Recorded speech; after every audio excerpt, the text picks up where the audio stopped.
This is exactly right.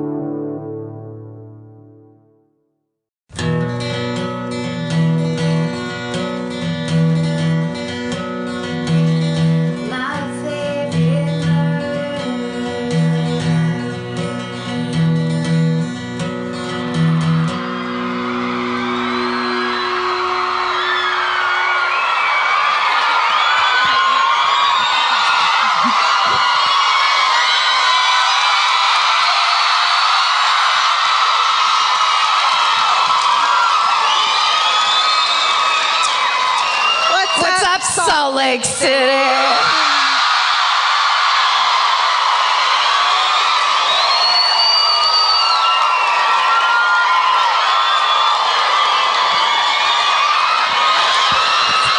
Yes.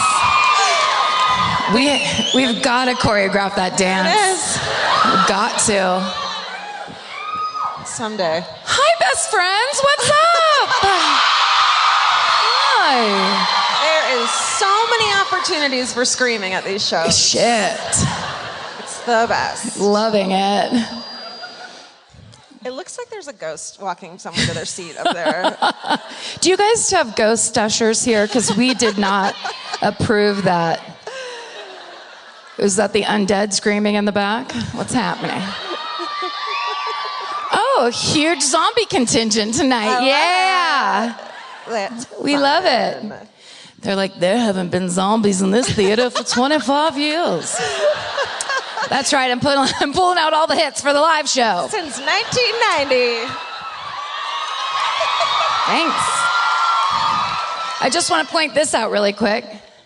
I stopped curling my hair right about here. Can you tell? I was just like, this sucks. I'm bored. If you can't see it, right? Then then it's not there. Just always keep your head real turned. Don't let anybody come up on your hindquarter at all. Just keep it. Hey. Keep it to the Farrah Fawcett area. Yeah.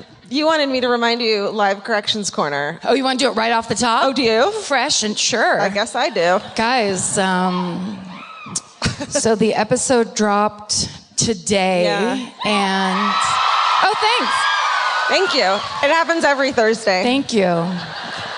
It's easy. You can do it yourself. It's just, you just upload it onto a computer. It's crazy. You just get yourself a Steven. That's right. Make him do everything. Steven! No, he's not here. He's not here. Although, yeah, no, we don't bring him. But doesn't it look like someone's standing under here? We brought Steven's favorite skirt to use as the table cover. He's very shy, so he's bent at the waist under this table. Ow! Ow! We need a moment of silence for the relationship between Jennifer Aniston and what's his face? Right. We'll just call him that. We'll just call him that from now on. Matt. Oh. Poor babe. Justin something. It doesn't matter anymore. It doesn't matter. He looks really gone. good on her arm, I must say. I never bought it. No? Brad destroyed her, and everything after that was a look at what I can do. Good for her. Right? But then there's this already it came out today that they're breaking up, and then it's like everyone's rooting for Brad Pitt and Jennifer Aniston back together. Nobody cares. Nobody is. And what if every fucking time you broke up with someone, everyone was like, remember that guy who cheated on you 10 fucking years ago? Everyone's hoping you guys get back together. Marry him for the second mistaken time. You know, though, how he has 10 kids? Everyone wants you to get back together with him. Being a stepmom to 10 is amazing. Yeah. Fuck that shit.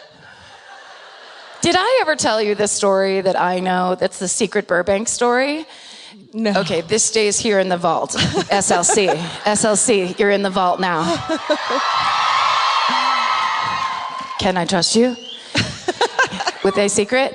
It's not really a secret. It's a thrift store on Riverside in Burbank. And the word on the street is, it's the American Heart and Lung Association thrift store. all the old ladies are just fucking smoking butts all day. But the word on the street is that, because it's the one that's the closest to the Warner Brothers studios where they shot the television show Friends. And when it first came out that Brad Pitt was cheating on Jennifer Aniston with Angelina Jolie when they were shooting some wonderful film in Greece or somewhere. Mm-hmm. It was that Greek one. Yeah, we know. Let's not talk about it. She took all of his clothes out of his mansion closet and drove it on down to the American Heart and Lung Association thrift store and dropped every item of clothing at this. Now, it's Brad Pitt's clothes, so they're all $11,000 shirts. And they smell incredible. They smell. I would have just bought them just to lay face down in a pile of... No, I wouldn't. Vince, I wouldn't have done that. They're like, do you want to smell what luck smells like? Yeah, and so normally there's a lot of wicker chairs and there's a lot of pictures of the Orient for sale in this thrift store, and then some paperback books by James Patterson, God bless his soul. But then for I'm sure 8 wonderful days, it was just filled with Armani? The highest end clothing. That's all I can guess. That's high end. Hugo Boss. What's high end men's clothing?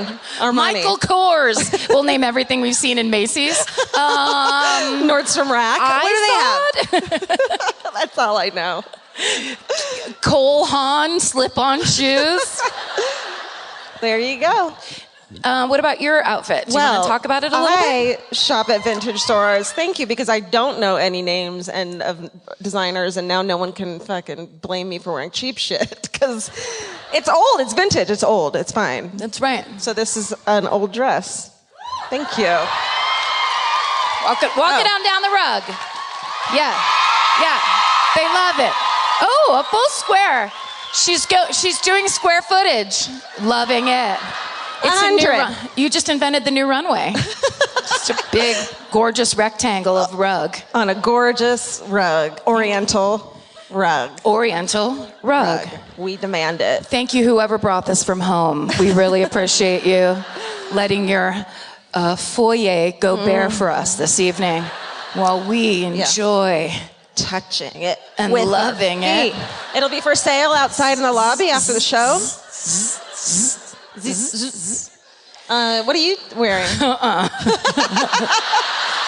I almost said, what are you doing? What are you doing over there? Doing? Well, I can't find shirts that fit me, and I don't try to find them.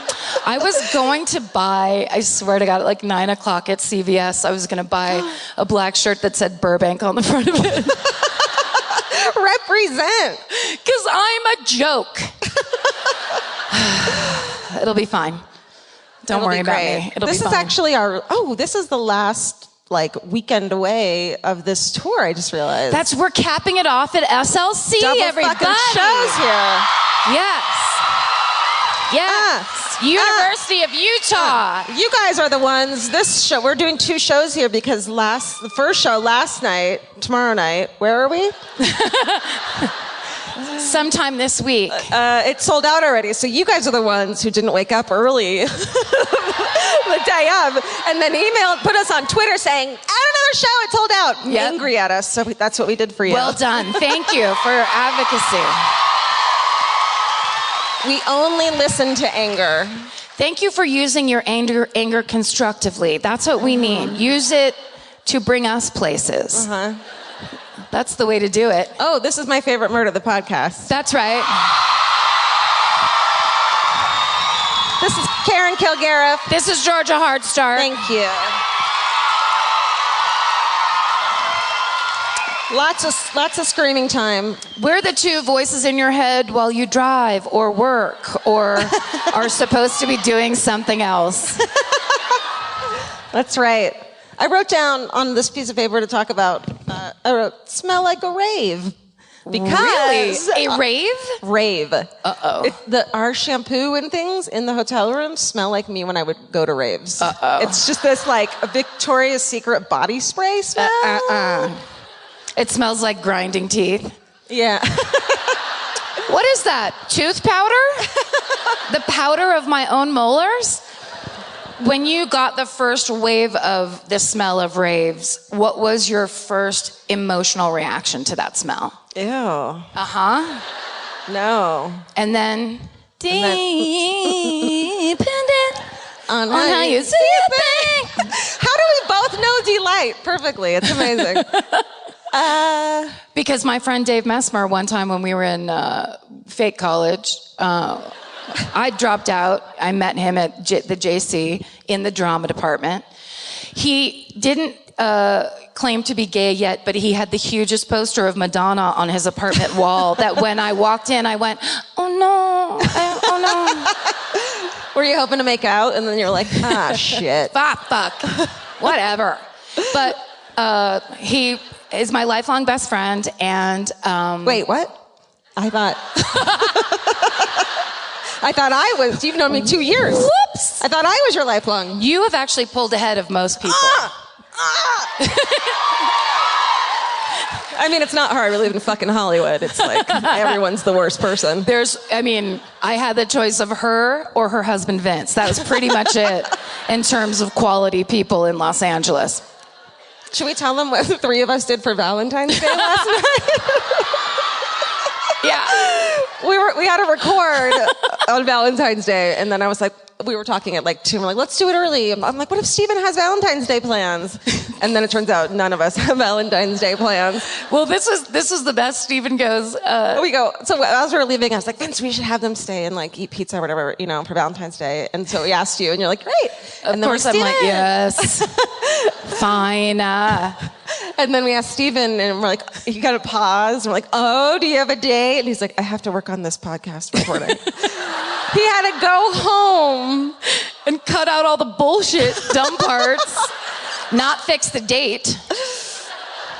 Yeah. His date was work. Was us, the two meanest girls in his life. Immediately, we were like, bye, have a good night. Go. Get out of here. Hurry up. I gave him some, what are those chocolate things that we love? Buckeyes. Oh, yeah, we got some Buckeyes. So he's fine. He was fine. Buckeyes from Ohio, right? Yeah.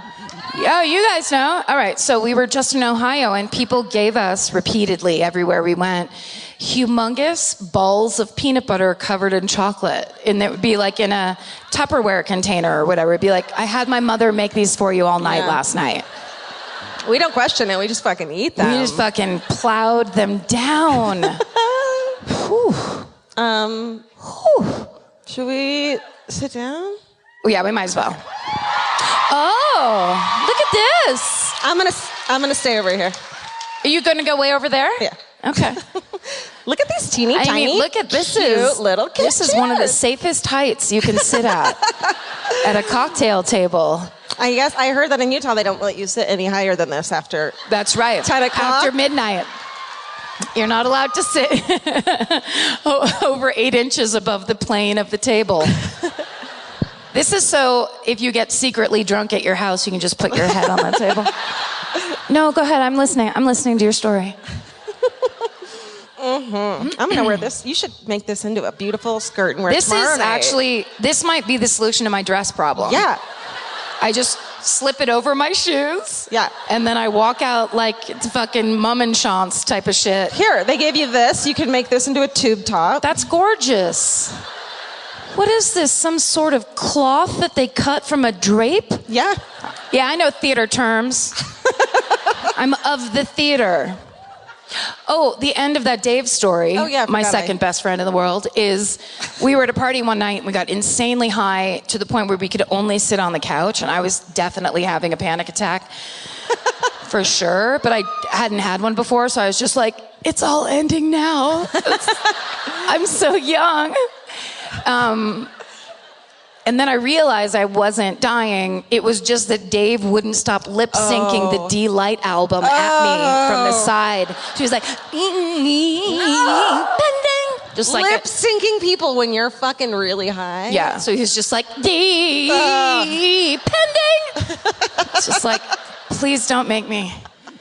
That's not even a good Delight song either. No, it's just the first one. Yeah. And then he continued to do it for the rest. Oh, Jesus Christ. Look, I'm not here to complain about Dave. I am. That's what your murder is? Dave.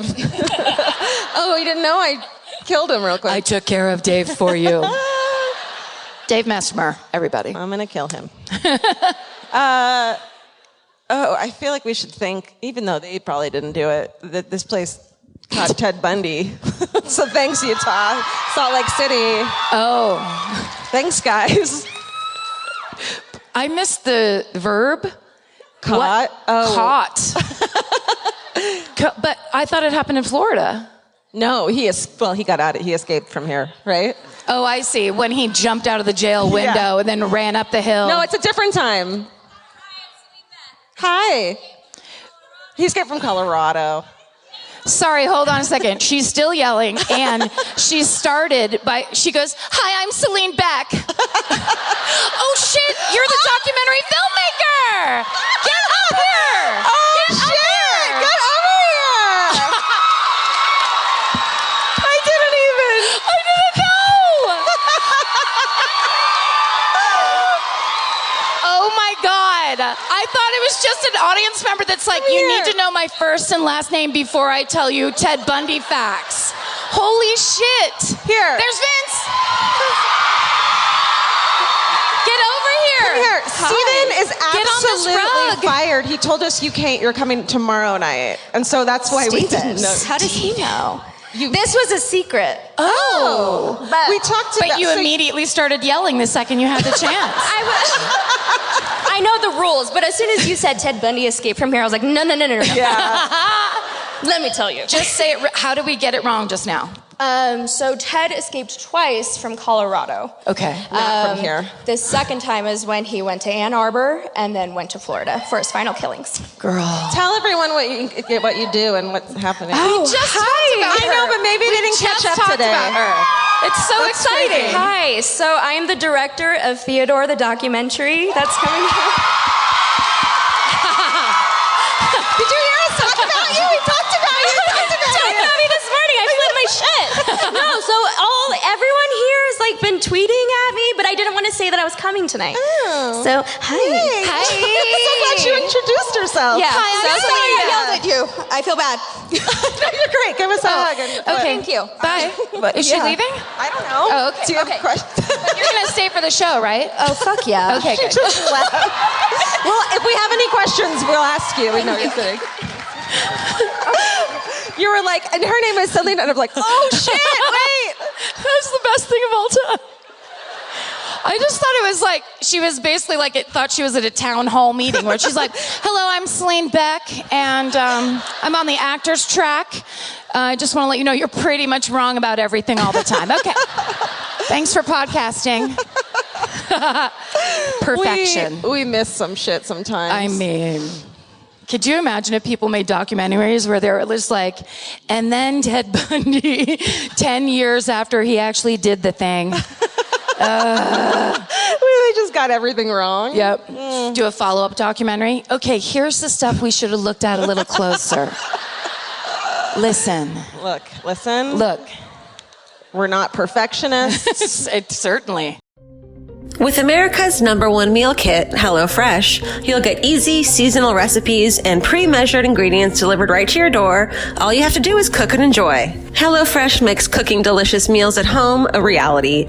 From step-by-step recipes to pre-measured ingredients, you'll have everything you need to get a wow-worthy dinner on the table in about 30 minutes. Say goodbye to endless grocery store trips and takeout. HelloFresh has you covered. There's something for everyone, from family recipes to calorie smart and vegetarian, and fun menu series like Hall of Fame and craft burgers. HelloFresh has more 5-star recipes than any other meal kit, so you'll know you're getting something incredible.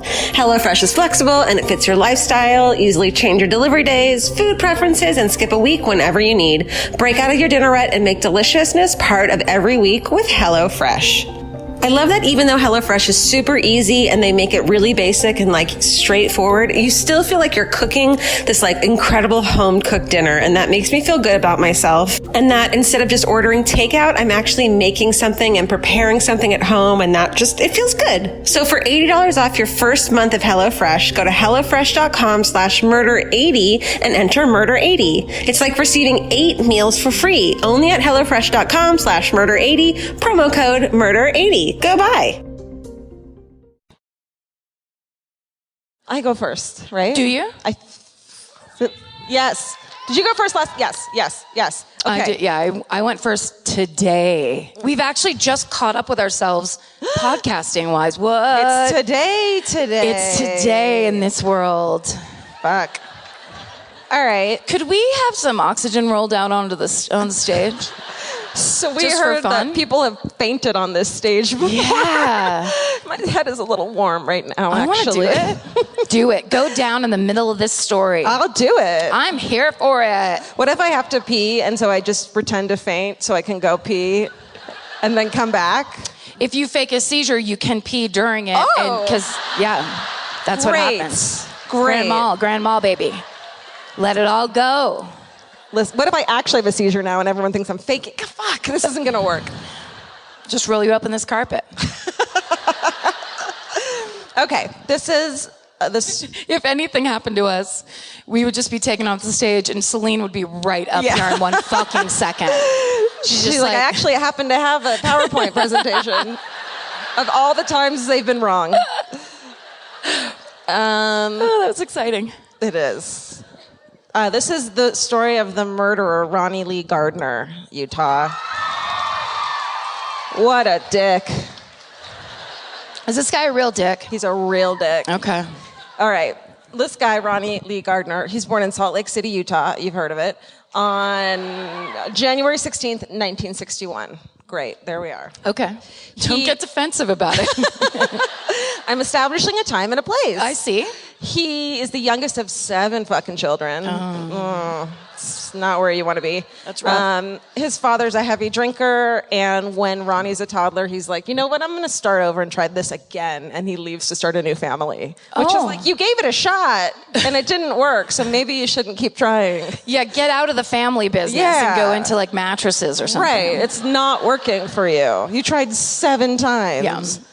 So soon after that, Ronnie is an asshole. We hate him. However, he had really no chance not to be based on his childhood. I mean, it's bad. Okay, let's do it. Soon after, little baby Ronnie is found wandering the streets in a diaper, malnourished. What? Just fucking walked away the way you used to do, but it was funny when you did it. That's right. Because I had like pigtails and we were in the country. And you were like supervised. Yeah, that's right. true. It was lightly supervised. Right. You were 1970s something supervised. Right. Which like, meant a truck drove by every once in a while. Which now would be child neglect, but back then it was how you parent. Wait, so how old was he when this happened? He is a toddler. Oh, okay. Yeah. Fuck. Child welfare comes in and does a failed to care petition, takes him into custody, but later return him to his mother. And according to Ronnie, he was raised by an older sister, and also he was sexually abused by his siblings. Oh. Sometimes he and his sister Bonnie would run away and seek refuge. They'd be like, this home life sucks. Let's go somewhere safe, like a hobo camp. No! Yeah. By the time he's 10 years old, Ronnie is addicted to drugs, and he's allowed to have alcohol. 10? Which, like, my mom bought me a Zima to try when I was 12. And so, Mom, it's your fault. All of this is your fault. I made myself a wine spritzer when I was, I think I was in 7th grade. Me and my friend Holly drank our parents' liquor and talked on the phone one time. Oh my God. We're just like, let's just do it. Who cares? You thought you were so sophisticated? I need a drink. I'm 7th grade. I'm the youngest alcoholic in my school. Be proud of that. Mm-hmm. So Ronnie still had a relationship with his father, but it was a really shitty relationship because his dad didn't think that Ronnie was his biological kid. So he told his son and all his siblings that all the time, which is a great way to raise your kid. Yeah. Or not your kid. Ronnie and his brother were arrested for stealing cowboy boots and taken to juvenile detention, which I think is something you probably would have done. Absolutely. Because cowboy boots. Technically, I did steal Right. them off of my sister. Right. I've told this story, but my sister on her 6th birthday, my Aunt Jean gave her a pair of red cowboy boots, and when she opened the box, I screamed at the top of my lungs, put them on, and would not take them off. And then I wore red cowboy boots for like 2 years straight. Yeah. Finders keepers. That's right. Screamers keepers. So they go to juvenile detention, and his stupid father comes and takes his brother home, but won't take him home because What? he's like, he's not my son. I'm not bailing him out. That's so like, all rough. right, yeah. So Ronnie's mom eventually marries another man, and they have 9 children. What in the Yo! Catholics I did, in Utah? Does that even happen? Okay. But Ronnie actually admired his stepfather because he had been in prison in the past, and he used his stepsons as lookouts while burglarizing homes. Good. Yes. Yep. You've got to get a whole family, like a thing going. What does Yeah. everybody like? Do you like to play Uno? Do you like Yeah. to burglarize your neighbors? Right. Whatever it is. Do it as a family. Yes. And then then detention, institutions. All right. So by his early teens, he had been in all these places locked up. While he's in the Utah State Industrial School in Ogden, Ronnie is visited. Pretty good school? I think it's like a lockup. It's like a juvenile detention It's juvie. school. It's juvie. Okay. Ronnie's visited by a man that his brother Randy's living with, and he's like, "Hey, this older dude is great. His name's Jack Stat. I'm living with him. You should live with him too." Jack Stack? Stat, Oh. like stat. Like immediately? Immediately. I just say the word, like the same word I just said. Yeah, stat. Like stat. Like quickly. In 1975, so Ronnie moves in with Stat and Jack Randy. Stat. And this guy becomes an official foster parent to the boys. And so Ronnie at the time is saying that of his foster care, it's the most stable period of his life, saying Jack was a good man and he tried to help us out. Now, again, going the same way with the hobo camp, Jack was also molesting them, and that was still the best home life he's experienced. So it's just fucking sad. It's terrible. He said, "I thought life was normal. I thought that was normal." And he said he also worked as a sex worker while living with Stat as well. And he's in his teens? Yeah. Yeah. So then he meets, I don't know what year exactly, but he meets a woman named Deborah Bischoff, or a teen. I don't know how old she was either. I did my homework.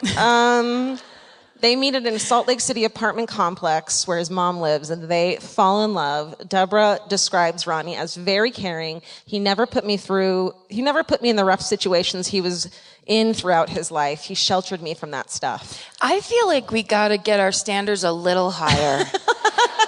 He doesn't punch me in the face. Yeah. He doesn't take me along with burglarizing. He keeps me out of that. He's never made me sleep in a hobo camp. Right. And because of that, I love him so. Yeah. In 1977, they have a daughter together, and in 1980, they have a son. But a month after his son is born, Ronnie's convicted of robbery and sent to the Utah State Prison. Want to see a picture of him? Yes. Good. Oh. I mean, Hold on. I just could not put this photo up. He looks like Steven there. Oh. Yes. Not what you expected, right? Neck tats and shit. That- He's in court, so he's like dressed up nice. But also leaning on your hand, I know. leaning on your fist with your chin like that is Stephen Ray Morris to a Oh my T. God, it is. That's like how he podcast records. And then he reaches his fingers out and then strokes his mustache like, I'm not fucking even making this up. I'm not even making fun of it. I mean, I am, but he really does it. And then we look over at him and we go to say one thing to him and he goes, Stephen, we really like you. We do. Happy Valentine's Day. Happy Valentine's Day. Editing our terrible voices that you're so sick of. So sick of. He missed some pizza and these cheese mozzarella sticks. Yes. They're so bad. They came with ketchup.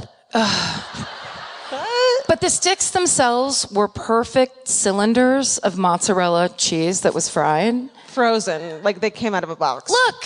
I mean, I'm not judging. What do you want? Fucking fresh mozzarella sticks? No fucking way. Frozen, old, from somewhere else. Ketchup. Hard to eat. That's what I'm looking for. I ate all of them. Ketchup. You're like, do you remember me? I was eating them alongside you. I'm not judging these things. We got a salad and then I ate it with my hand. That's right. Why did I do that? It's kind of how you wrapped up the meal. It's like how you let everyone know we're done doing this. It's like I have to eat my quota of lettuce. Yes. Ugh. 7 handfuls of lettuce and we're done with dinner. Okay. So that's Ronnie. In August of 1984, while in prison, Ronnie fakes an illness by vomiting. He didn't have a fake seizure. There's so many ways. I mean, he fakes an illness and he's transported to the University of Utah Hospital. Is that next door? It's in the basement. He attacks the transportation officer at that moment and is like, fuck this, I'm out of here. He forces the officer to unlock his shackles by telling him, I guess you know if that doctor comes back, I'll have to kill you both. So he makes him take off his shackles at gunpoint. And then in the course of his escape, he hits the officer so hard that he needed wires to reconstruct his face. Fuck. Yeah. So like, we're not on his side anymore. Okay. All empathy has died. Yeah, we had him. Cowboy boots is a forgivable thing, man. Look, I was relating to him in a very serious way right up until you said the word wire. I know. Ugh. Reconstruct. That's not. Come on. That never goes well. Also, Okay. just escape. Yeah. Just fucking escape and let people have their face. Then, so he's like, okay, he got out of the hospital, but he's like, how do I get the fuck out of here? He finds a dude, a medical student, who's like, hey, I'm a medical student and I ride a motorcycle. Oh. And he gets on the back of the motorcycle with the guy, holds the gun to his back and is like, get me the fuck out of here, as if it's like fucking James Bond or some shit. Yes. I have to say I kind of like that because you know that medical student was a cocky motherfucker. So it's just like, yeah, how about if we hold the gun to you every once in a while, you son of a bitch? And if nothing else, he had the coolest story to tell on Monday. Exactly. You know what I mean? Like, Totally. He's the cool doctor who fucking rides a motorcycle. Which is like, if you're a doctor and you're doing that, you don't care about yourself. That's right. You're taking your own pills for sure. Because you see what happens to people who ride motorcycles and fix them, and then you're like, faces need reconstruction. it's a serious wire situation, and you're like, I'm gonna get one too, though. That's right. That's exactly right. Okay, so well, we've ripped doctors a new one, and everyone who came here on a motorcycle. Hi. It's half the crowd is doctors, the other half is from a motorcycle club. They're like, oh, you didn't know this university was a teaching hospital? Almost everyone here is in medicine in some way. Well, when I faint, nobody come save me. I'm faking it. Pop a wheelie, just like blaze on out of the parking lot. Later days. Bye.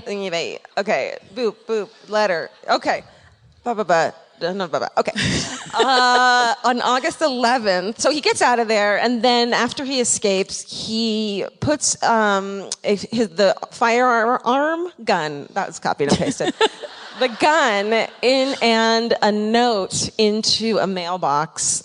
And in it he writes, here's the gun and the wallet taken from the guard. So he gives the wallet back. He's like, sorry about the face. He didn't apologize for that. Oh. Taken from the guard. I don't want to hurt no one else. I just want to be free. So he returns and he's like, just not coming back. Well, that's kind of nice. Right, but then Please hold. Okay. Yes. Okay. All right, so he's on October 9th, 1984, he's fucked up on cocaine, and he goes to a place called Cheers Tavern. Totally forgot to see if it was still there. Oh, like the TV show? Do you have a Cheers remake here? Is it? I don't know. Is it fucking Cliff or Norman Cliff like sitting at the end of the bar? Animatronic Norman Cliff? Oh, why hasn't that happened yet? Oh, fuck. After party at Cheers. Cheers Tavern. Oh, my God. Okay. Sam Malone's in the balcony. I'm so excited. And that his mustache. So he goes there mustache. to rob the place, right? What? He had a didn't mustache. Sam Malone? He had a mustache. Are you thinking of you're thinking of Cliff Clavin, the mailman. Yeah, he had one too. Girl, don't do this. Okay. Where were we? All right, well, here, let's stop laughing because Okay. he's fucked up on coke. He goes to rob Cheers Tavern, and he ends up shooting the bartender, Melvin John Otterstrom, in the face, killing him. And Ronnie makes off with less than $100 too. Then Ronnie goes to fucking Melvin John Otterstrom's funeral and pretends to be a childhood friend. What? What a dick. Like, that to me is like crosses the line between like you were fucked up and shot someone and you suck, but like it's just so creepy. That's super creepy, Yeah. sociopath. Also, Yeah. how is that the same guy that puts the wallet back in the fucking mailbox and is like, sorry for your troubles? No, I don't know. That's, wow. Here's a photo of where did it go? Oh, that's not the right page.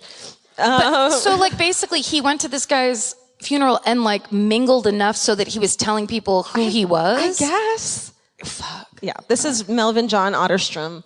Boop. Oh, look how cute he is. And then, okay, so, 3 weeks later, Ronnie gets captured at the home of his cousin. And once he's captured, Ronnie says that the shooting occurred because Otterstrom put up a fight, but investigators didn't find any evidence to support that, which I'm like, it's still your fucking fault, dude. Like, Yeah. even if he put up a fight for his fucking life, it's Also, still your you were fault. on coke. You don't know what's fucking going on. That's true. Like no. Ronnie's held in custody. His getaway driver testifies against him. So during the trial for this murder on April 2nd, 1985, at the Metropolitan? That's right. Fuck! You got it though. Third charm. Third tries a charm. Wow. Because it looks like Metropolis, and then it changed. You know what I mean? Like, it could go either way in the beginning. But it's not. It's Metropolitan. You know the Metropolitan. You know that word I've known for fucking the 37 years I've been on this planet that I just didn't see. Metropolitan Hall of Justice in Salt Lake City. So Ronnie gets someone smuggles him a fucking revolver? Yes. Revolver at his trial, and Ronnie attempts to escape. He fucking has his gun. Who did it? We'll get there. Okay. He has his gun. He's immediately shot in the chest by the guard Luther Hensley, but he continues on his fucking escape with a fucking gunshot wound to the chest. Was he still on coke? Probably. Okay. He wounds an unarmed bailiff named George Nick Kirk by shooting him in the abdomen, and then ran into the courtroom archives where attorneys Rob Macri and Michael Burdell are. So they're just like in the fucking archives being like, boop, boop, boop. Let's look Going up like, some old we files. love law. Let's look Yeah. at some old ones. Let's see what we can find about this. These stories are incredible. Yeah. Let's And- memorize every fucking word. Yeah, like we're not even on trial today. Yeah, we're just loving law. Yeah. So Ronnie comes in, points the gun at them, and then he aims at Burdell, he was there looking up shit for his pro bono work for his church. So like you couldn't be there for like a more honest reason. And Ronnie shoots him in the eye and then runs outside of the building, where he's surrounded by dozens of police officers. Police softeners. Sorry. But that's a good one. Police softeners. It's like Woolite, Yeah. but for cops. he drops the gun and yells, "Don't shoot! I don't have a gun." But I'm like, neither do the fucking people you just shot. Yeah, you that's dick. right. You know what I mean? Sorry, this might be a dumb question. Okay. The guy that he shot in the eye. You just keep jumping ahead. Okay. No more. No more from me. He dies. Oh. I know. Sorry. But the bailiff's Nick Kirk survives. Okay, good. However, he dies 11 years later, and his family says it's from complications from the gunshot wound, which I'm like, yeah, you get shot in the gut the rest of your fucking life. So I think, fuck him. No, fuck Ronnie. Yes, for sure. During a search of the courthouse, then, they find a bag of men's clothing in the basement under a woman's restroom sink. So someone had come in, stashed some clothing for his getaway. A woman. And then it's believed that the gun had been taped to a water fountain on the first floor and then passed to Ronnie as he was escorted into the courthouse in the underground parking garage. So they find his girlfriend, Darcy, unarmed and arrested about a mile away. And her sister, Karma... Karma? That's what it says. She's sentenced to 8 years in prison for delivering the clothes and message in preparation for the escape attempt, but they don't know who actually gave him the gun. So she's... gets prison. Okay. Karma. She gets this karma. Girlfriend's sister goes to prison. Yeah. Wow. Yeah. That's bullshit. Right. So, let's see here. I think I have a photo of that's him with the beard. Oh, looks like my dad, Marty. Kind of looks like our therapist a little bit. He does. Isn't it? Oh my God. Oh my God. He totally looks like our therapist. It's intention versus impact. I hear him saying, "What I'm hearing your experiences." Can you turn to Karen and say that? No, I hate it. It's awkward. That's the worst part of our therapy sessions. If we're like saying something meaningful, and then he'll be like, "Will you turn to Georgia and say that?" And then I'm like, looking at her is the most repulsive thing in that moment. I'm just like, no, I mean like,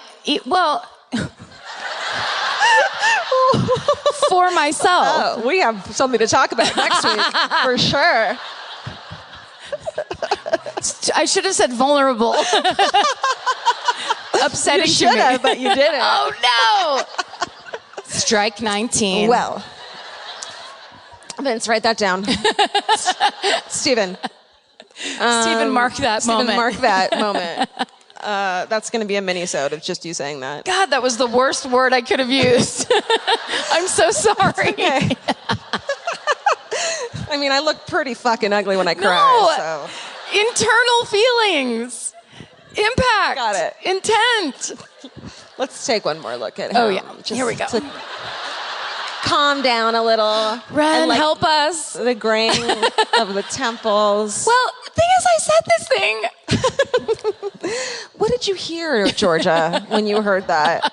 And then I'm like, well, I felt like I was about to faint because I have no air. Feel how warm I am right now. Are you? I really am. Ooh, are you about to? I'm about to fucking faint. Let's do this thing. Ooh, sweaty. Okay, boop. This is a viral moment waiting to happen. Maybe I'm just embarrassed because of the word metro. What did I call it? Metropolitan. I don't remember. I don't either. No one else does either. Nope. Thanks. I'm glad they didn't happen. Okay.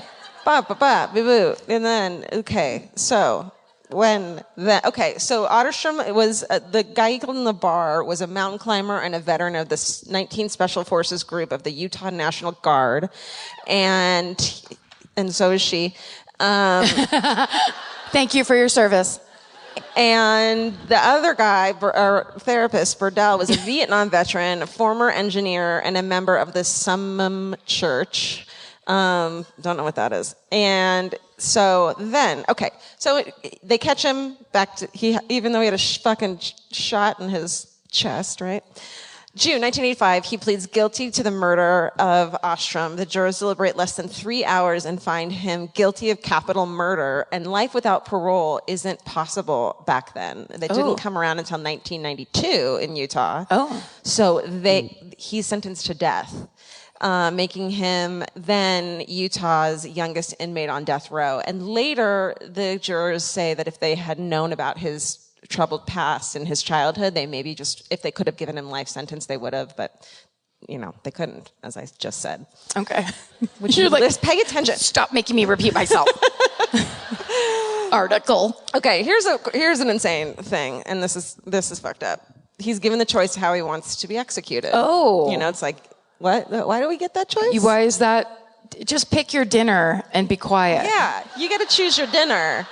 But nope, he picks his... So he says, quote, I'd prefer to die of old age, Your Honor, but if that ain't possible, I'll take the firing squad. Holy fuck. He is not fucking around. Fuck. Yeah, and he's been shot once already, so he fucking knows what it feels like. Right? Like, that's the craziest part. That doesn't feel good, probably. No. I've never... He wouldn't want to go back to that. And yet... He was just like, wow, that's nuts. So, since 1976, only 2 other people have been executed by firing squad in the United States, both in Utah. What? No, I wouldn't cheer for that. I'm kidding, I would. Gary Gilmore and John Albert Taylor. But this guy Taylor chose the firing squad to embarrass the state. But Ronnie said that he just didn't want to attract attention. He just preferred that way to die. Wow. So he got in a lot of trouble in prison. On October What? on October 20th, 1987. Okay, he's in the prison visiting area. There's a glass partition between him and the woman he's talking to. He fucking breaks the glass partition. What?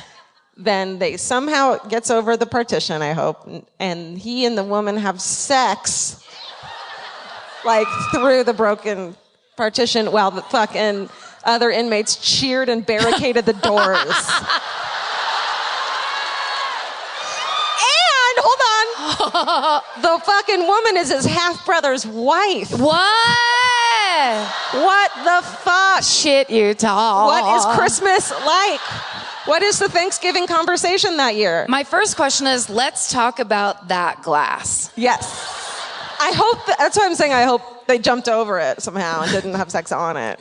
That's at least the worries. There used to be just a very thin pane of Tiffany stained glass between the prisoners and their guests. Mm-hmm. That's insanity. Broke down the glass, starts boning his fucking sister-in-law, and the rest of the prisoners like, hell yeah. And fucking crazy, right? That must have been like the hottest prisoner phone call through that glass.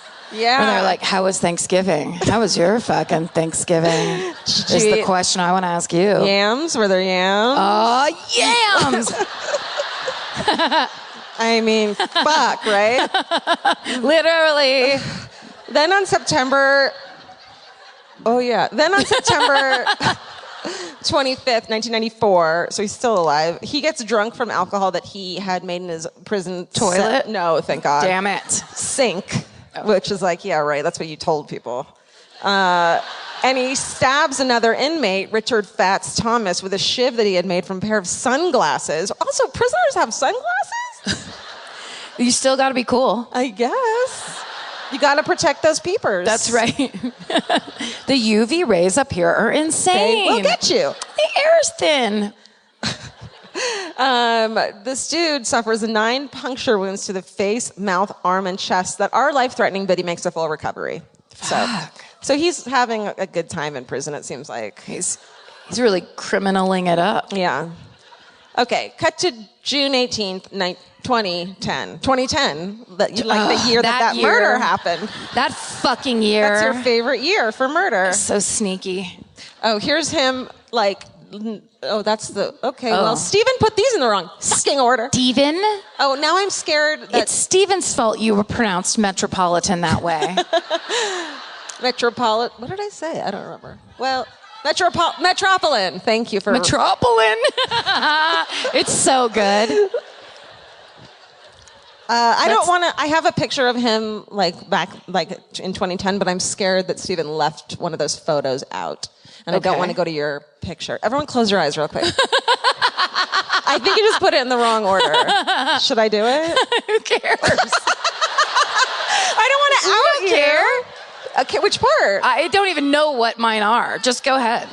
Okay, there he is. Oh no, you've ruined my thing. No, that's Ronnie. Bring Ren back up. I have some complaints.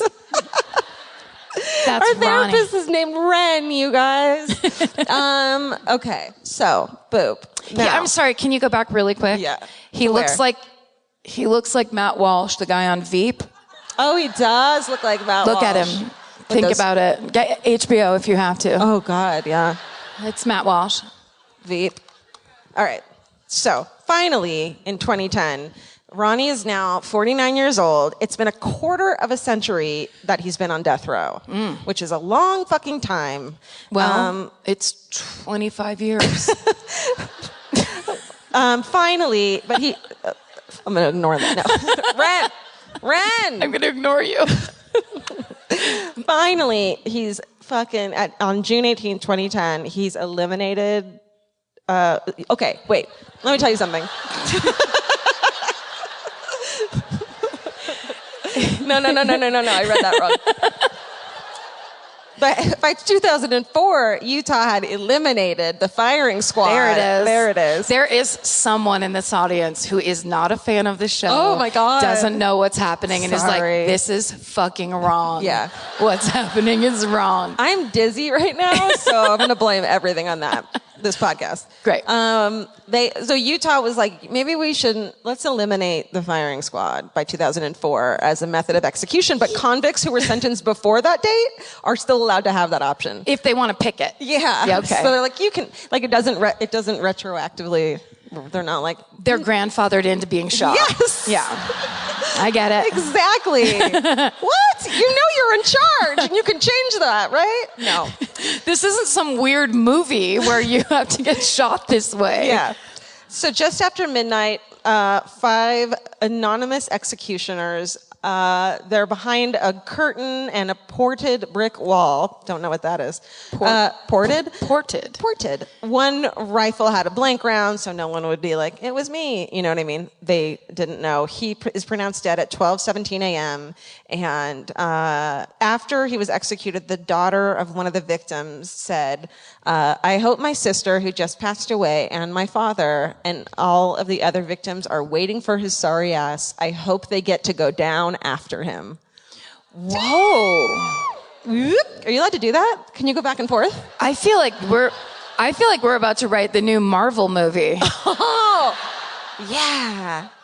I'll pull you out of hell? Something like that? We're going to go down after him. They're going to go the down shit out of him. They're going to beat him up in hell. Yeah. They'll be like, we're hanging out in heaven. It's great up here. Let's do a fucking quick They're like, tourist. this is my laminate. Yeah. I get to go back up when this is Let's done. We're beat just his gonna fucking ass. You're just gonna kick some asshole's ass really quick. Yeah. And then we get to And go then, back no, up. I don't stay. I'm not staying here. I was good. I hope they get to go down after him. Fuck. Yeah. And that's the story of fucking Ronnie Lee Gardner. Wow. You guys. Thanks. I told you he was a dick. So it was a real like roller coaster though with that guy. It was. I mean, I don't know. You were here, you were there, you were here, then you were back there. It's always very complex with these stories. They are. You know, it's an emotional roller coaster It really is. of metropolitan size. This almost the size of a metropole. I just start using that word incorrectly because Yes. I just want to prove that I know how to say it. You're like looking at a charcuterie board and you're like, is this Metropolitan cheese? Pull it out anywhere. My story tonight is one of my classic, it was an episode of I Survived. Uh-huh. As most of us do, I have all of mine on my DVR, and I was laying on my couch for 19 hours the other day and not taking care of things. And this episode rolled up, and they were like, Salt Lake City, Utah. And then I was just like, my homework. Yeah, and my you're like, I have to sit here. Yes. That's the best. This is working. This just turned into borderline clinical depression. Now I'm at work. That's how easy It's it is the best. in the podcast world. When there's a podcast about the murder you're going to do that week, and you're like, I got to clean my bathroom instead of just sitting in front of my computer. Yes. I have a weird way of enjoying myself. I mean, Cleaning my toilet. Okay. so it is satisfying though. Do you ever use one of those bleached like things you stick in the back of the toilet and then the water is just bleachy all the time? No. Get into it. They're the best. You know, every once in a while you just have like a ring of mold where you're like, what's coming out of me? I'm disgusting. No. Well, I mean, not like not crazy. It's just you see it Yeah. where you're like, is something off? Something's going on. Something's happening. Just get one of those fucking Clorox bleach pills or whatever they're called. Do you swallow it? Yep. And then you're like, yep. got it. Okay, I'll do it. Karen told me to take a bleach pill, and then I wouldn't have mold coming out of me anymore. It looks kind of like a big sweet tart. You put it on really tart. on avocado toast. It's really delicious with a fried egg on top. Just get some, like maybe a coconut oil on top, so it just absorbs the intense chemicals. Where were we? No idea. We are In the metropolis. definitely hallucinating at this point. Okay. So I watch it, it's great. Then good old Steve Ray Morris sends me a 2020 episode about the same story, which of course is more in depth and actually has reenactors, which is the greatest. And so now I'm going to retell you a 2020 episode like I used to retell you I Survived episodes. This is like plagiarism. It's like a mashup. Yeah. That's right. That's right. It's like a layer cake where my knowledge began on an episode of I Survived, folded in the 2020, and now this is just like we're all at the campfire together, and I'm like, remember TV? Okay, listen to this. You eat. Is the cake at the campfire? Yep. Okay, good. Yeah, we get to have cake and bleach pills. It's going to be the best camp out ever. It is the Salt Lake City library hostage crisis. Do you remember?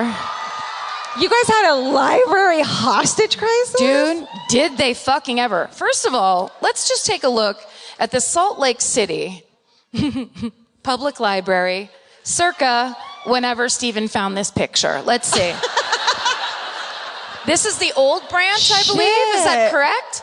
It's the old branch. It looks old. Well, that's just the colors. That's so 70s. Look at that poor building on stilts. The building's like, what do you expect from me? Yeah. You couldn't just put me on the ground? The architect's like, we're pinning all of our hopes on you. Oh, man. This says future learning. The Salt Lake City Public Library is a 5-story building. So on Saturday, March 5th, 1994, it wasn't black and white. It was the early 90s. So it was like a sepia tone. Yeah. Kind of. With like neon spray paint, fake graffiti on the bottom. Yeah.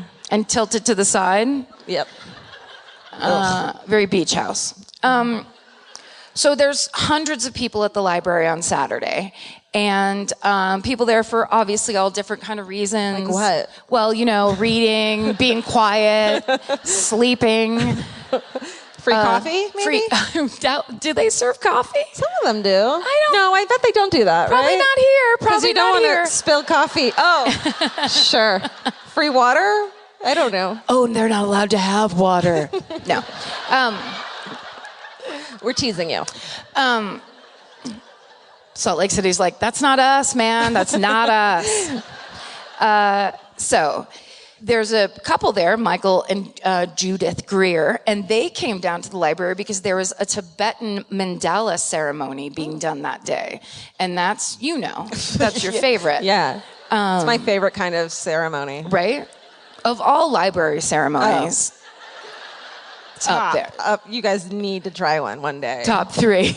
Top 3. So it's the Tibetan monks who are putting colored sand, they're like scraping and blowing colored sand into this, almost as beautiful as this rug design at the library. Well, how fucking badass is that? I love it. Those are the kind of events that they have. Because it's culturally open to everyone. They're like, check out what happens. Is that the check out what happens? Oh my God. Who's a librarian here? Use that tagline. Take it to your meeting on Monday. You have a meeting on Monday? Take it. It's yours. To the librarians union meeting? Take that down there. You're going to get a raise. I bet they've never used the pun check it out at the library before. I bet it's never happened with a big check mark. So the Greers are there watching this beautiful sand ceremony, and also there's, of course, Gwen Page, who's been a librarian. Is Gwen, are you here? Gwen Gwen was in the I Survived and in the 2020. So you know she is a key fucking player in this story. She is just bouncing around. She is a lifelong dedicated librarian in the most hushed, toned way you can be. You can fucking see her readers on a chain. She's like, I'll tell you where the book is this time, but you have to find it for yourself the next time. You know Gwen? Yeah. Okay.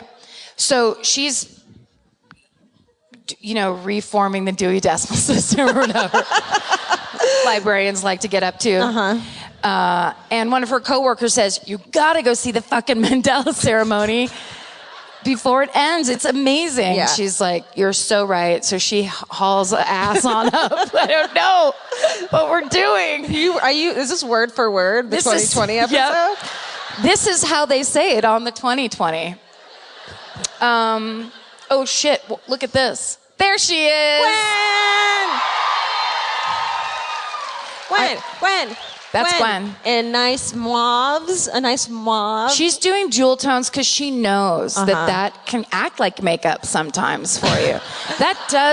A maroon jacket does the work for you. But you gotta have a pop of color. But you've got to get some nice hot blue, electric blue in there. Love her. You still love to live.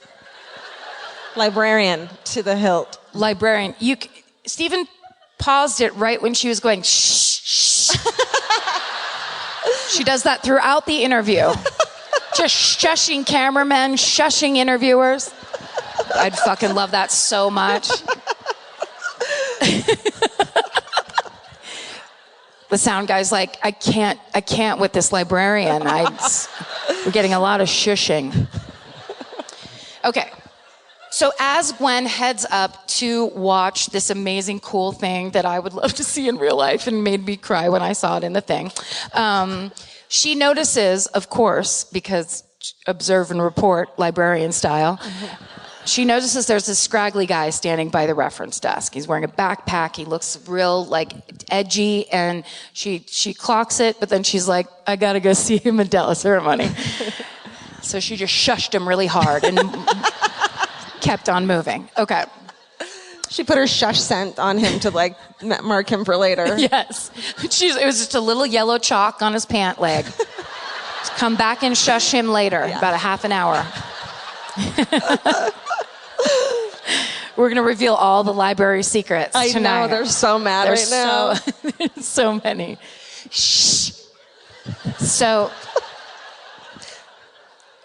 she passes this way. This is the way they set it up on 2020. I bet you they didn't all pass like it was a very well choreographed play, but she passes him, and then the scraggly guy turns to the man standing next to him and pushes a manila envelope onto his chest and goes, I need you to mail this for me.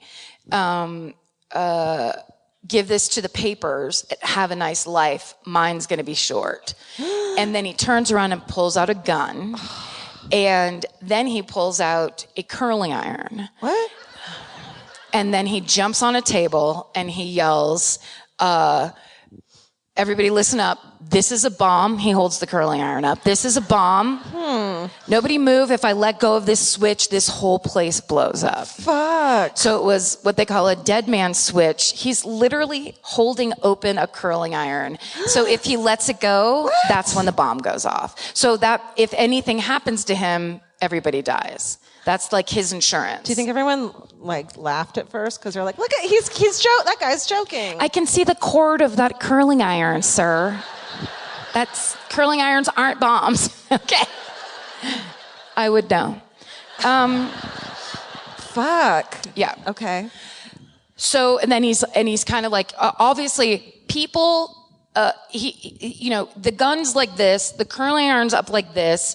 Everybody probably 10 feet and back are just goodbye, and they piece out of there as quickly and in as organized fashion as possible. I'm sure.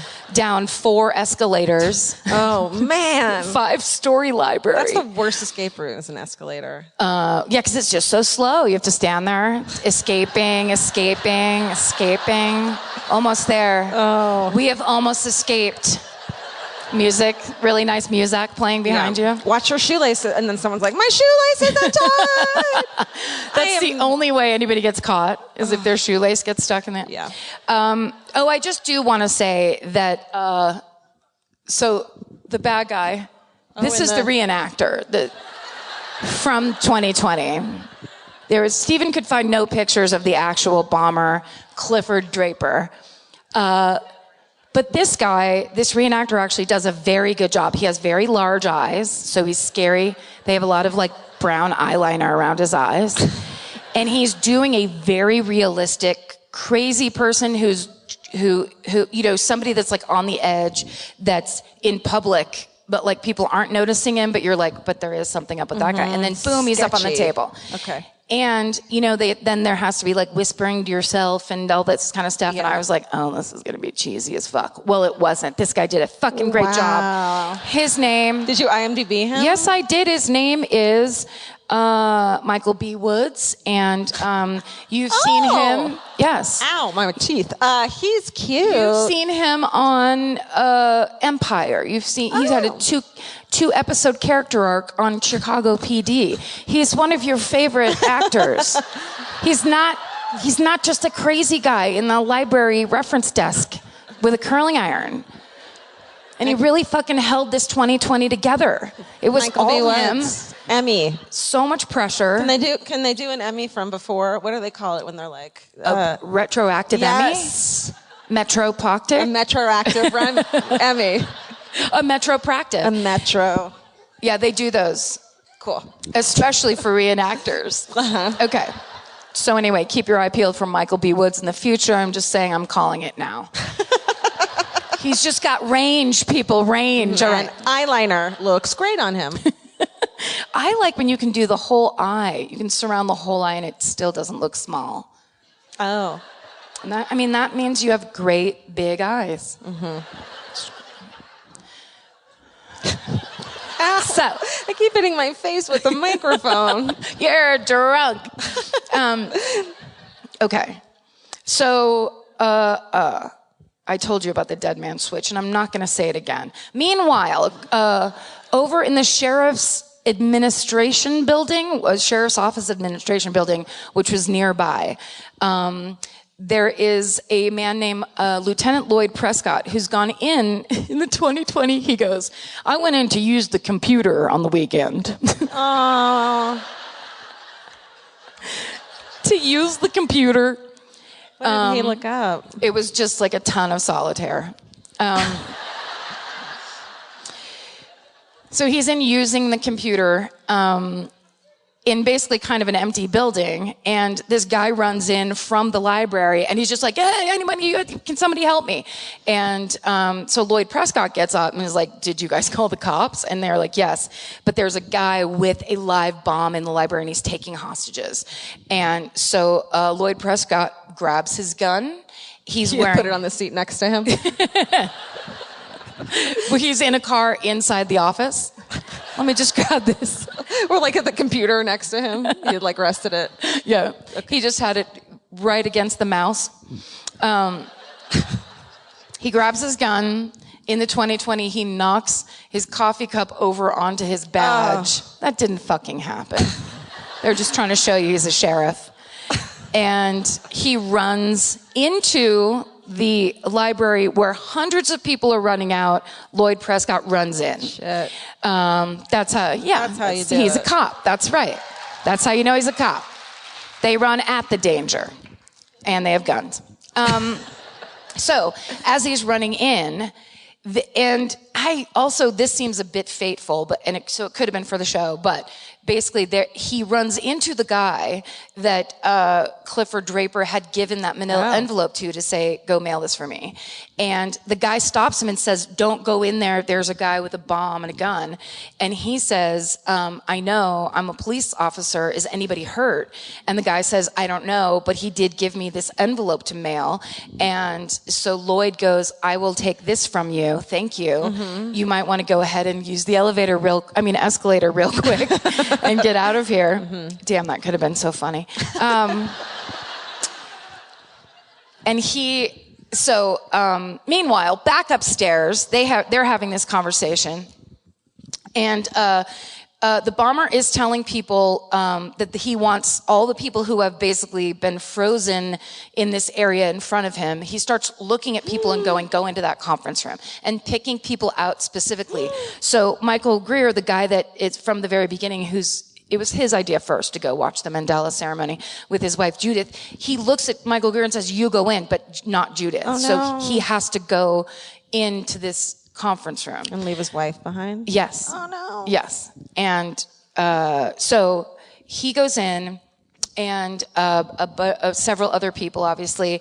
And then he tells Gwen, go get me 16 people. I want 16 people in that conference room. Yes. And Gwen's like, sounds great.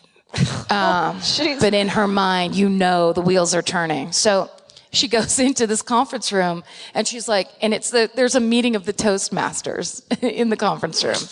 The people who they do speeches and they practice speeches. Oh, you weren't? No, I don't. What? Yeah, it's a real thing. Oh. It's like a club you can join. Oh, and like a toast. Yep. A Toastmaster. Did you think bread toast? We had been talking about avocado toast 10 minutes ago. I thought that's what you meant. Toastmasters, we're so fucking good at making toast. That's our new Food Network show. Yes. Just tons of toast. Toast. Evenly colored, perfectly buttered, crust to crust. Jam or fucking almond butter? You don't know, and it's not up to you. It's none of your business. We're the Toastmasters, motherfuckers. So there's a room filled with toast, and Gwen goes in, bold as brass. Yeah. And Gwen's like, you guys, let me quickly interrupt your dumb fucking meeting. There's a guy with a bomb out there. And that's not a word for word. And in this room, luckily, there was a different door than the entrance door. There was like a weird back door. So of course they're like, let's Toastmaster the fuck out of here. And they open that door. People start going out. So all these people are escaping. And then Clifford Draper, the bomber, runs in. He's like, stop, shut that door. So he shuts the door. They end up a total of, I believe, 10 people altogether. So end up in the room. He doesn't get his 16. Which I do agree is a better number. But it's just how it worked out. So, to page 11.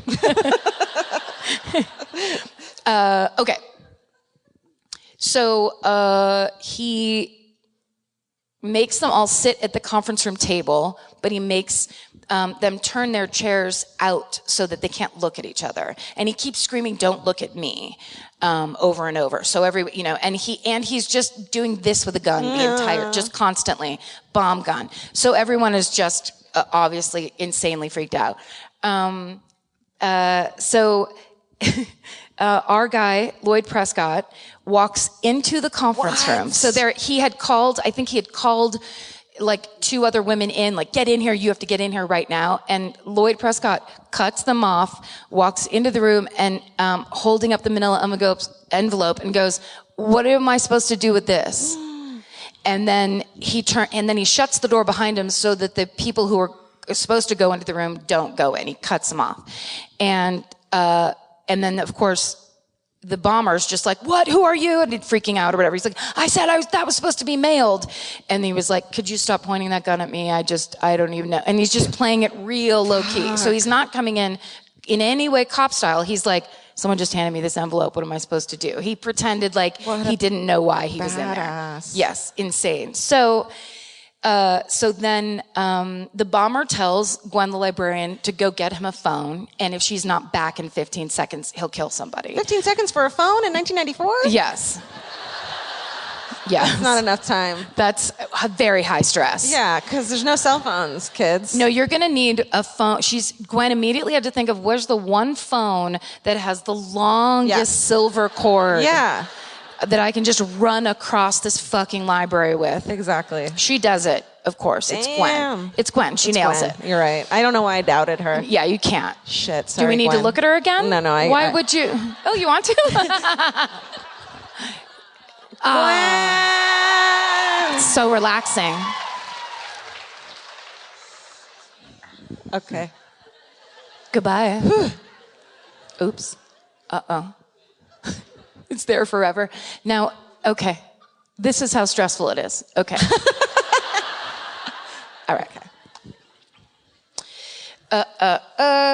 Okay.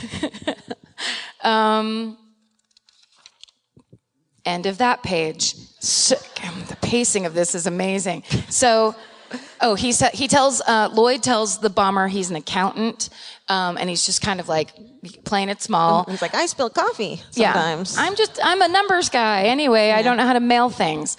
Right. Meanwhile, of course, he's wearing a jacket, like a windbreaker, and he's got his gun hidden underneath it. So then Draper tells everybody that he's going to barricade the room.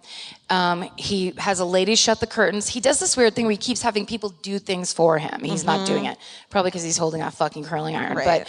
But so he asks Gwen what time they entered the room. Immediately, Gwen's like 10 to 10. And then he sets a timer for 72 hours. So he has like this amount of time that they're going to do this, which is a long fucking time. Yeah. And in the reenactment, that's when he says, "My name's Clifford Draper. Let's get some attention." I doubt that happened. In reality, Clifford Draper was a veteran, and he was a paranoid schizophrenic who had gone off his meds long ago. Shit. He was originally from Arkansas, but now he lived in a boarding house that was like down the street from this library. So he gets Gwen to call the police and explain to the police what's going on. So she says, "I'm being held hostage in the Salt Lake City library with 9 other people." And the police say, "We want to connect you. We want him to talk to the hostage negotiator." And Draper goes fucking batshit. No, hang up the phone, screaming. Then he makes Gwen give the phone to Michael Greer, and he says, "Now you're my phone man now." So he makes Michael Greer call the local classic rock radio station, Z93. Shut up. Yes. For real. Because he's going to take it to the people. He's not fucking around with the police anymore. Utah? Yeah. Z93, it's the station everyone at work can agree on. Right? Because everyone loves Journey. So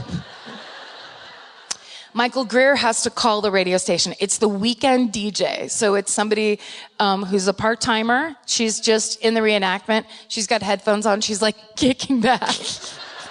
It's the most relaxed DJ you've ever seen. And she picks up the call, and live on the air, Michael Greer has to say, "I'm being held hostage at the Salt Lake City Library, and our hostage taker wants his demands read on the air." And the weekend DJ goes, "I don't have time for this," and hangs up the phone. I mean, who wouldn't? You're like, fuck you, Yes. teenagers. You goddamn teenagers, Yeah. making my DJ life a living hell. Yeah. No, we won't play Devo. This is Z93. Classic rock. Led Zeppelin and Led Zeppelin. That's right. Classic rock block. Put it on. Meanwhile, rock blocks. Rock block. It's a 2 for Tuesday. That's right. But it's a weekend. This was Saturday. Shit. What's the Saturday one? Several songs Saturday. There you go. There you go. Nailed that. If you're a DJ, you can take that. You can have that, yes. For a nominal fee. Meanwhile, across town, Trisha Griffith, who is the program director at Z93. Trisha, a young lady in the 90s, directing some radio programs. Girl. Do it. She's at breakfast with her friend. We call it brunch. Was she having toast? What kind was of brunch. toast was she This having? was a toast situation. She herself had already taken the Toastmaster class. Oh.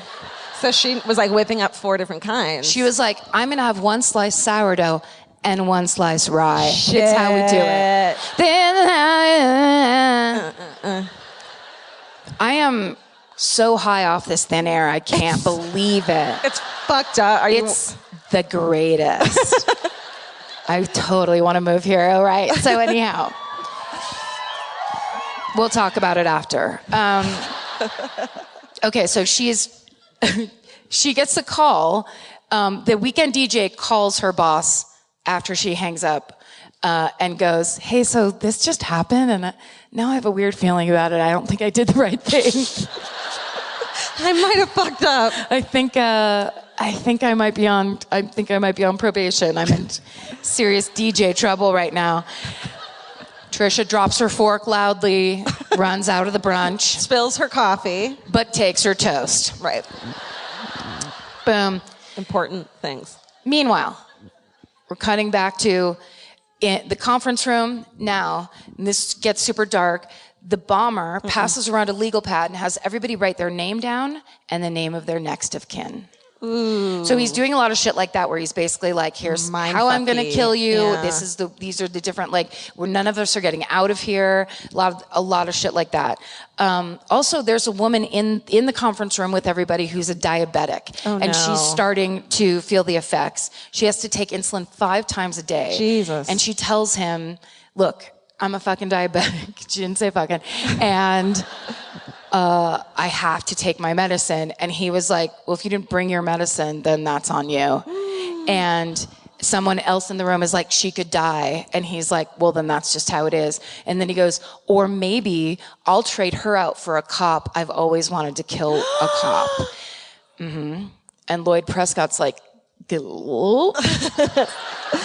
Still an accountant. Yep. Loving them numbers. Too bad I'm an accountant. Oh, April 15th. Yo. Hate you so much, tax day. Anyway, what are you guys talking about? The police? Okay. Meanwhile, over at the SWAT Central. Yeah. The Metropolitan SWAT offices. Yes. The SWAT Sergeant Ken Hansen is prepping for the Hosky arrestage. So the Husky arrested? Can we get some oxygen, please? Are you okay? Mommy, the Hosky arrestage? Oh, This is just a little Hosky arrestage. Me and There she Ken goes, there she goes down. Shh, let me tell you a secret. Let me Just tell you a start singing secret. Delight to me. Holy fuck. Now you know how I feel all the time. Isn't it the worst? That's why I was so hot. I kept saying stupid shit. It really sounded so right. I know. I feel like it's always been Hosky arrestage.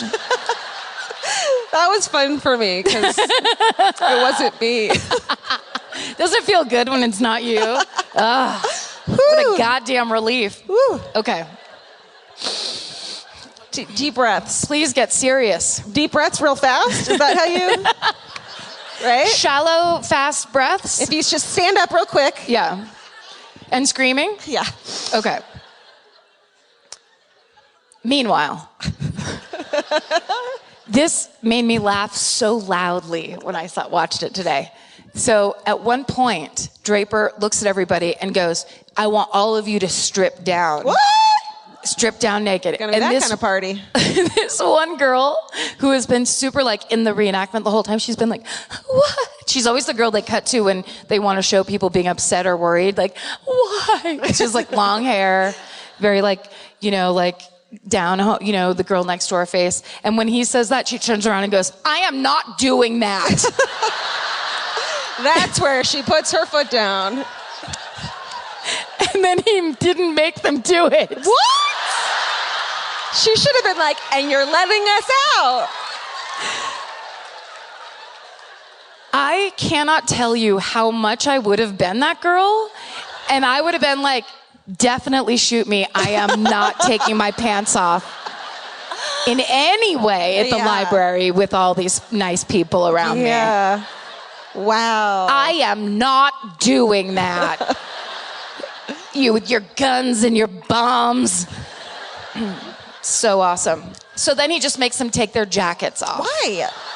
Oh. Because she is not doing that. But he has a gun under his jacket.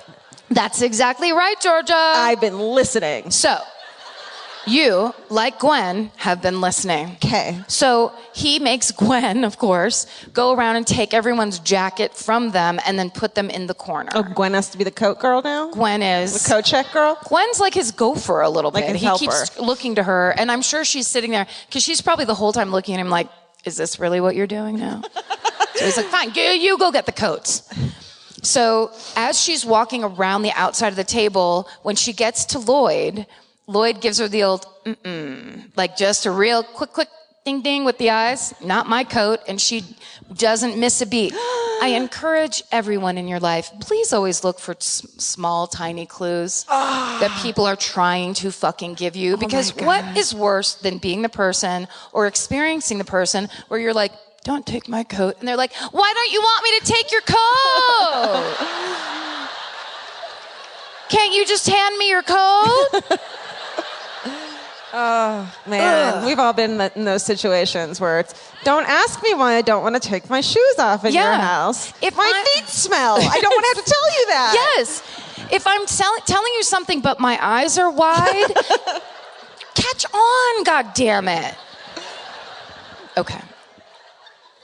That was just a sidebar of advice. Screamed at you angrily. Just how I do it. I am not doing that. Mm-hmm. So she passes Lloyd. Then Lloyd says to Draper, can I leave my coat on? I'm cold. And Draper, of course, is like, yeah, fine, take your coat off, and loses his shit. And so he does it. He takes his coat off in this way where he's able to pull his shirt bottom.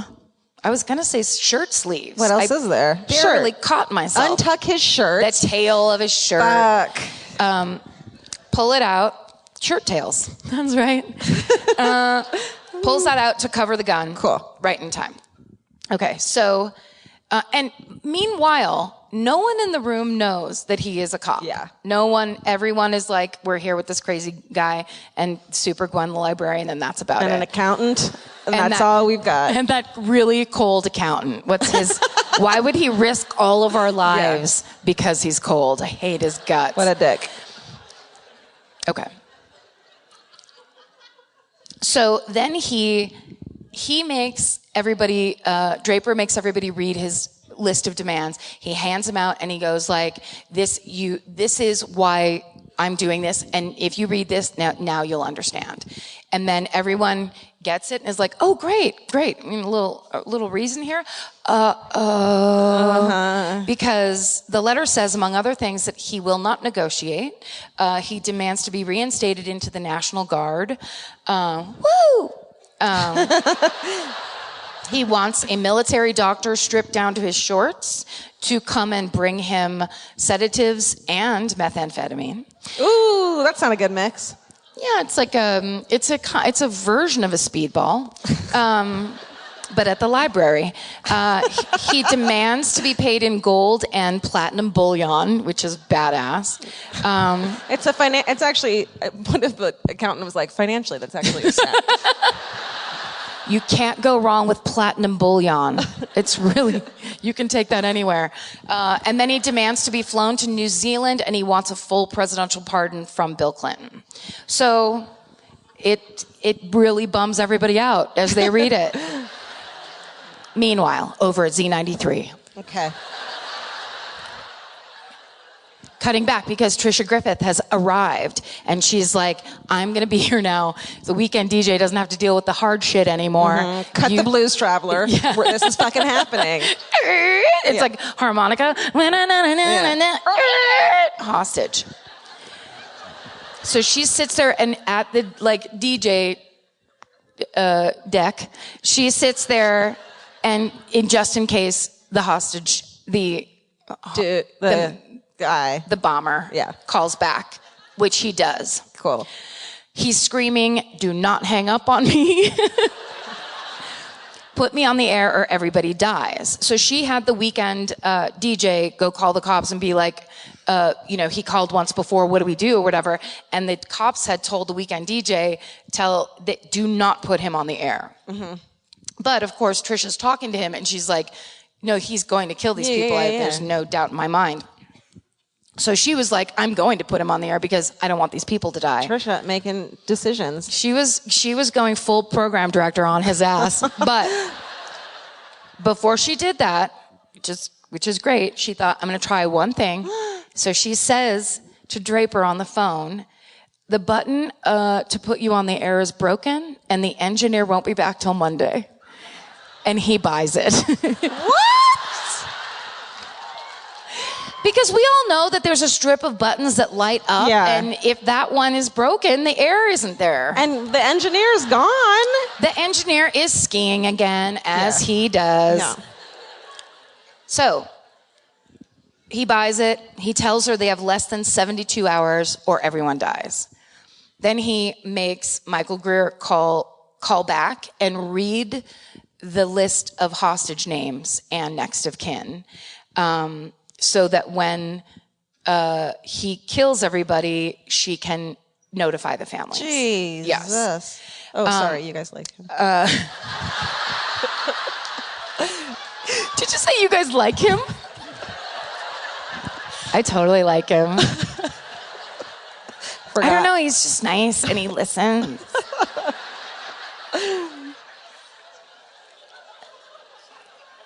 He likes all the same bands as me. Like Blues Traveler. He makes the best toast. Have you ever had Jesus' toast? It's very small and round. And there is... It tastes like glue. That's a reference. I get it. I'm making a Catholic reference. Badia.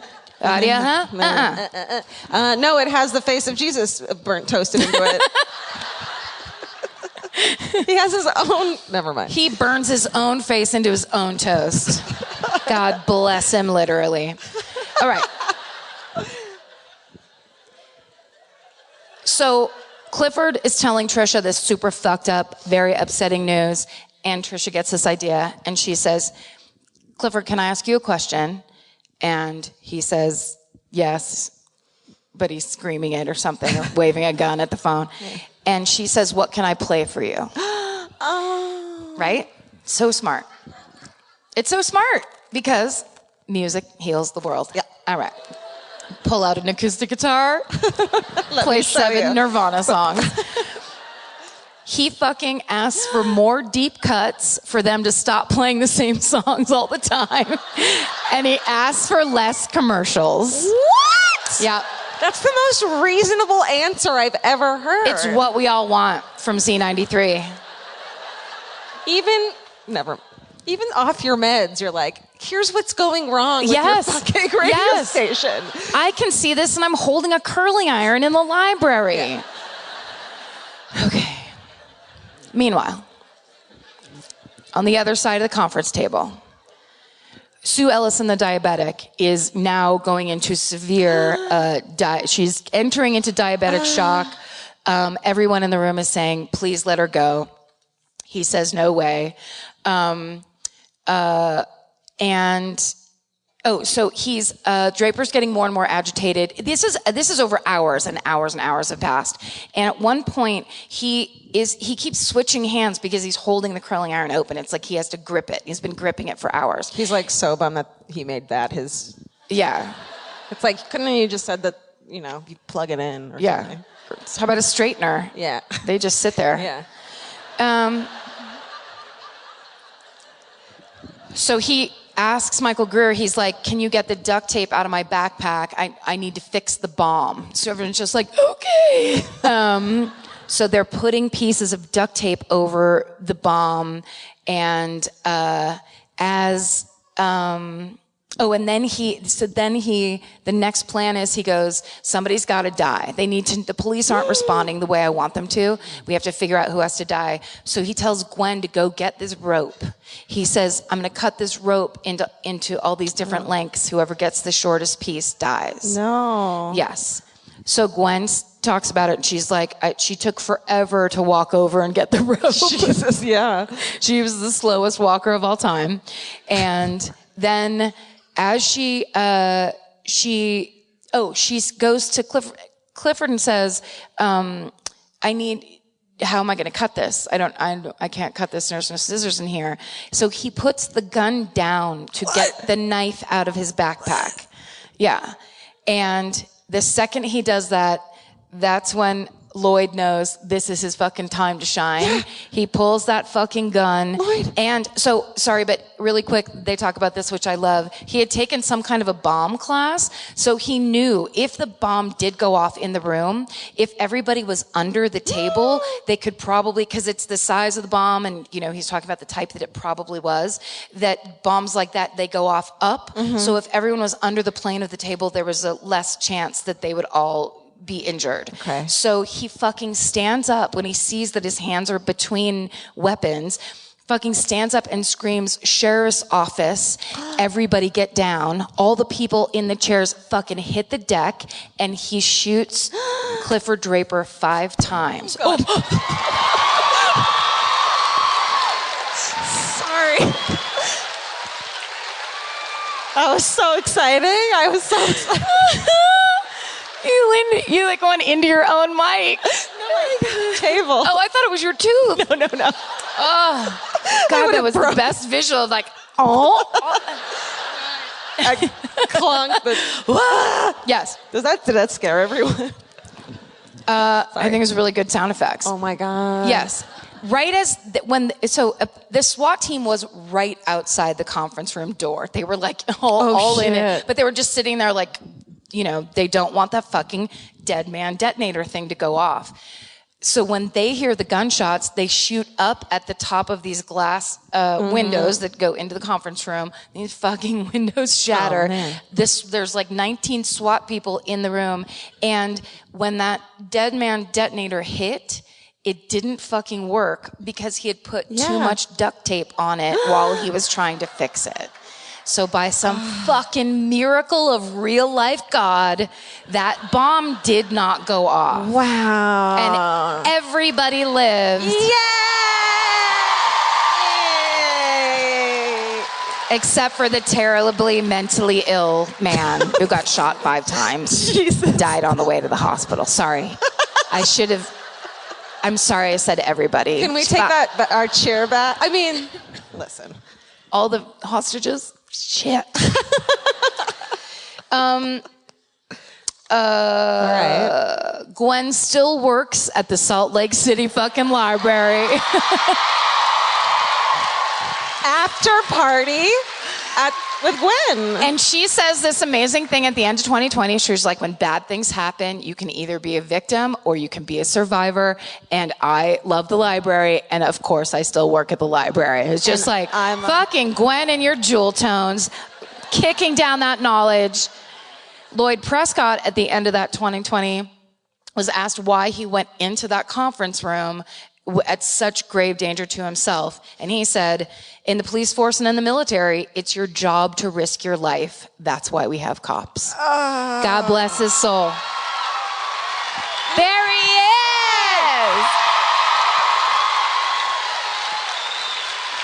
is! More jewel tones.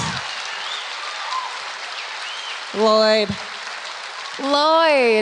Man. Hey, Lloyd.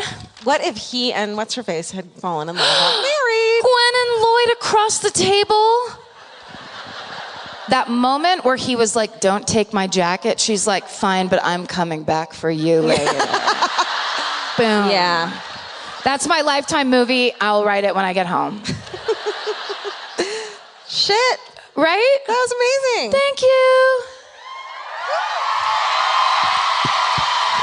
Fucking. I was with you that entire time. That was fucking insane.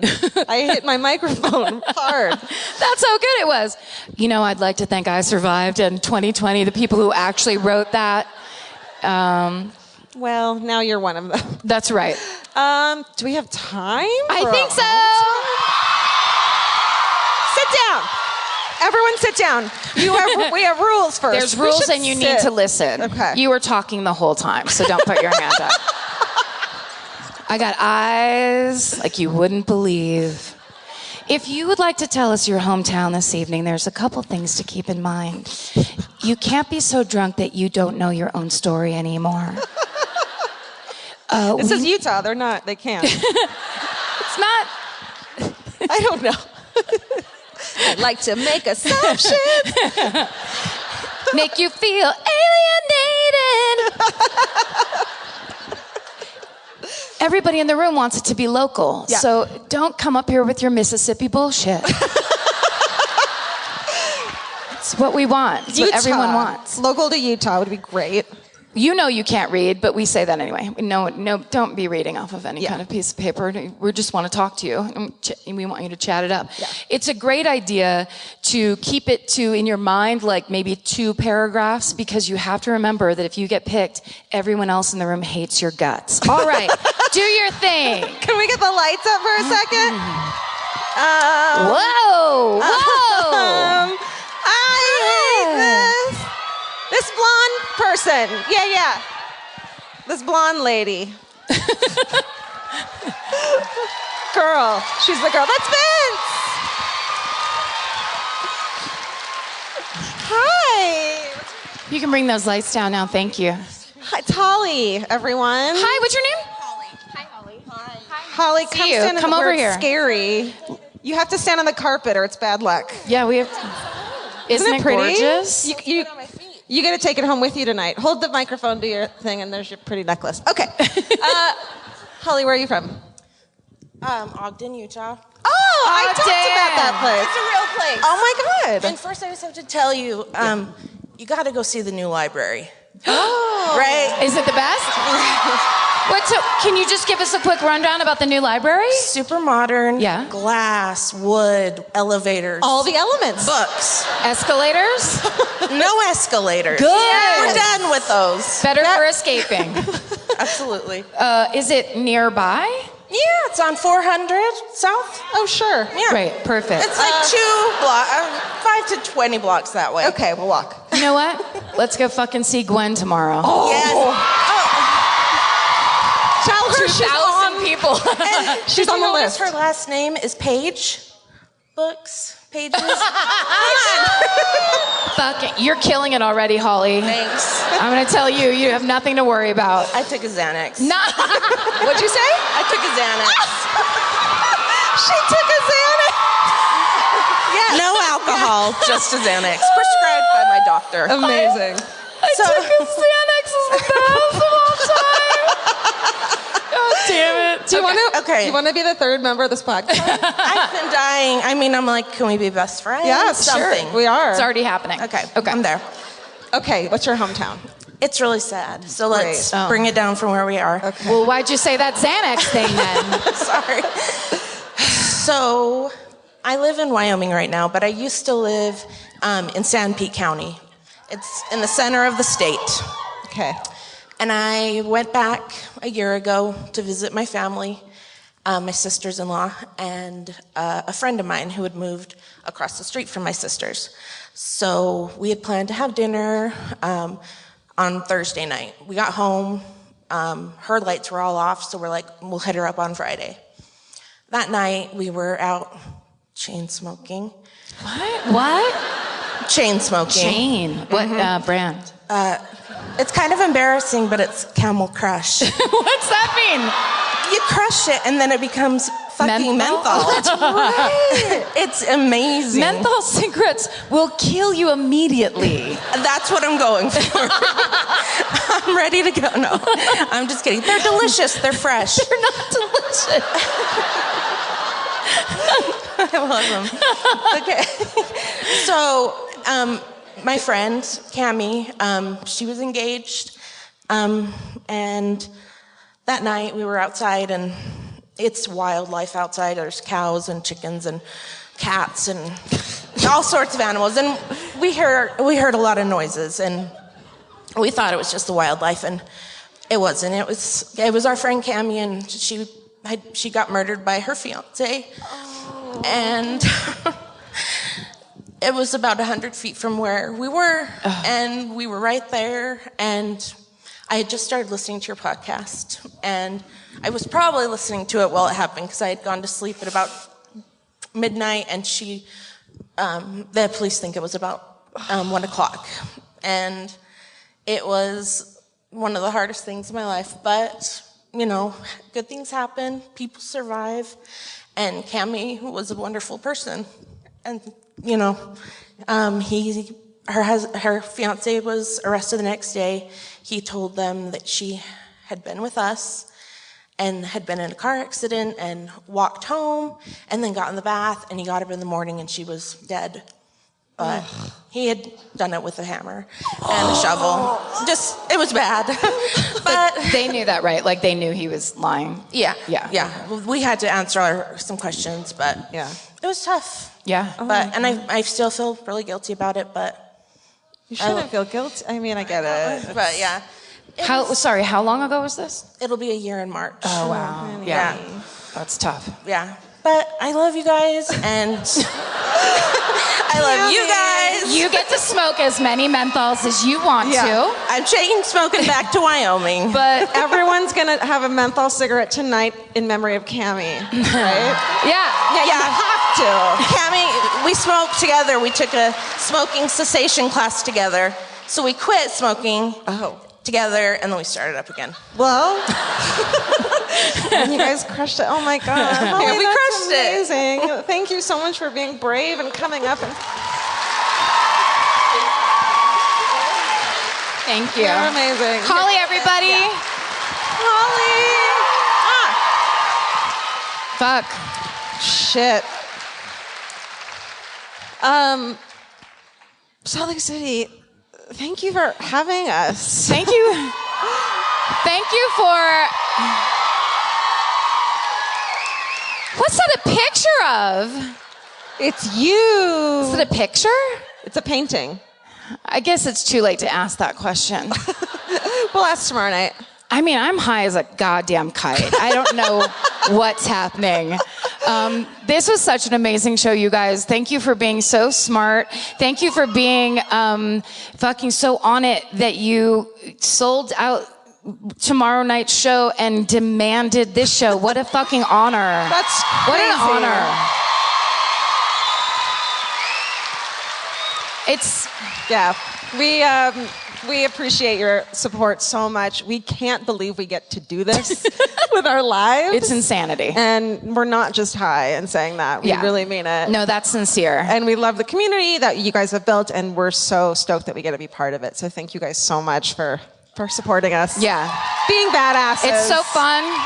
It's so fun to watch you guys come out here. It's so fun to watch you guys meet each other and become friends with each other and like build a community where we can talk about the hardest fucking things that happen to people in the world and still be okay. I think that's kind of a big thing that happens with this podcast that we didn't plan. And it had of course, we were just like, let's read true crime stories to each other, and something really beautiful and magical is happening with you guys, and you're making it happen. So thank you. It's an honor to us what you guys are doing, honestly. So stay sexy. Yeah. And don't get murdered. Bye, you guys.